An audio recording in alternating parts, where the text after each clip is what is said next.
Hi, my name's Dave Burns, and I'm the race director for the Great North Walk Ultras, and have been since 2005. And as a runner, had been interested in the 100-mile races. I had been running in the Waddingon Mountains and had the idea of perhaps organising a 100-mile race along the Great North Walk. Brought the idea along to the Terrigal Trotters Running Club committee. It was embraced enthusiastically as an interesting idea.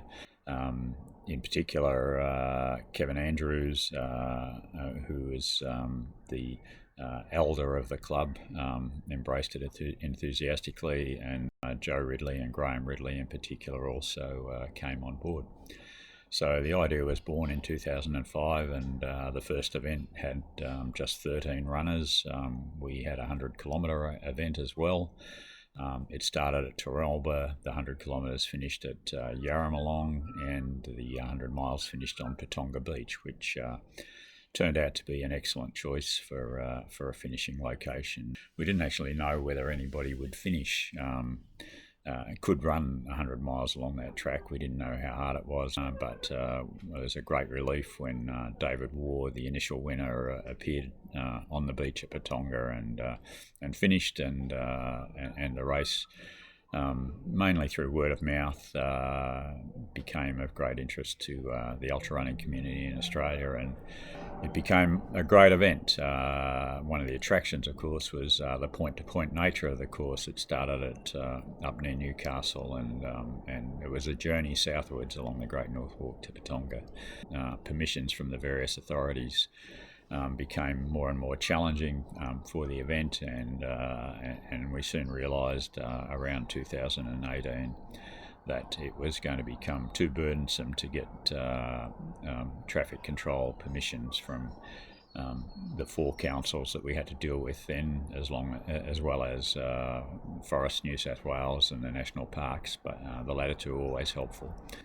So we decided in around 2018 that we would have to change the course. We've been lucky that we've had the continuing support of National Parks of New South Wales. Fortunately, we've also had the Broken Bay Sport and Recreation Centre come to the party and open up their facilities as a checkpoint for the event. This year, I'm excited that entries are opening on March the 23rd, and the event, which is going to be a little bit later this year, will be at the end of October. On the day, we have upwards of 100 volunteers out there, often at the checkpoints, but also in remote locations on the course. They have to hike in, giving directions to runners on where to go, making sure people don't go the right way. It's a huge undertaking for a non-profit local running club, but we love providing a challenging event. We have had runners who come back year after year because they like the terrain, the spectacular scenery of Brisbane Water National Park, the sandstone ridges, the ferny gullies, the stupendous views.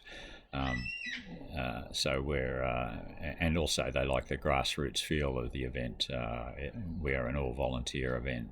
We aim to cover our costs with the entry fees and provide a running challenge. I almost forgot to mention this year we also have introduced a 10-kilometre event. So we've introduced some shorter events that will allow people to experience trail running for the first time without it being too challenging. And our sincere hope is that over the years, some of those people who run the 10-kilometre event this year, their first trail race, will ultimately be running the 100-mile event in the same place, and that we'll be still there to support them.